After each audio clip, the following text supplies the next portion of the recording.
It seemed enough for her to just deal with whatever it was that came her way, calmly and without a fuss. Can a woman's refusal to eat meat destroy her marriage, her family, and eventually herself? What if I told you The Vegetarian by Han Kang, the Nobel Prize winning book, is not about food at all? It's about resistance, it's about losing control of your own body, and it just might be one of the most haunting books I have ever read. Hi, I'm Aarti, and welcome back to Once Upon, the channel where we unearth stories that cut deeper than plot lines. Today we are peeling back the layers of Han Kang's The Vegetarian, a novel where silence screams louder than words and transformation is both terrifying and strangely beautiful. And at the end, I'll be reading a few paragraphs if you want to, or I can skip it. Let's see. Published in 2007 in South Korea and translated into English in 2015, the book has won Man Booker International Prize, and last year the author won Nobel Prize for this novel alongside her another novel, Human Act.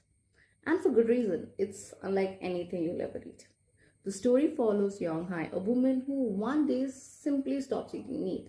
But this act, this quiet rebellion, unravels her entire world, her family, the society, her own sense of identity. Everything is shaken. But here's what struck me the most.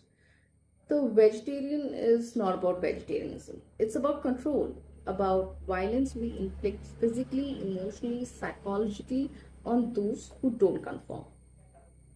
Han Kang writes with restraint. Her prose is cold, distant, but somehow you feel everything. The isolation, the madness, the beauty, and the question lingers. What does it really mean to escape? The book isn't for everyone. It's unsettling, but if you're ready to be challenged, to question what it means to live outside the lines of expectation, this one deserves a place on your shelf.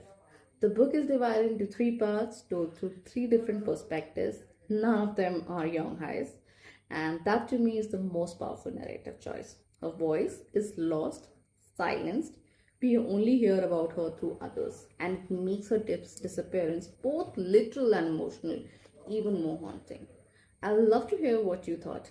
If you read The Vegetarian, drop your take in the comments.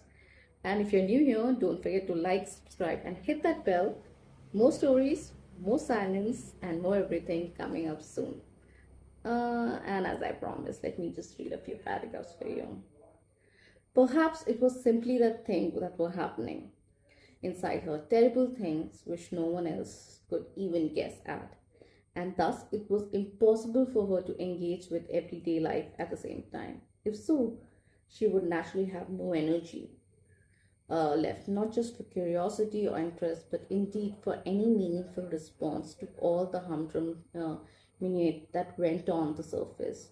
What suggested to him that this might be the case was that, on occasion, her eyes would seem to reflect a kind of violence that could not simply be dismissed as passively or idiocy or indifference that which you would appear to be struggling to suppress.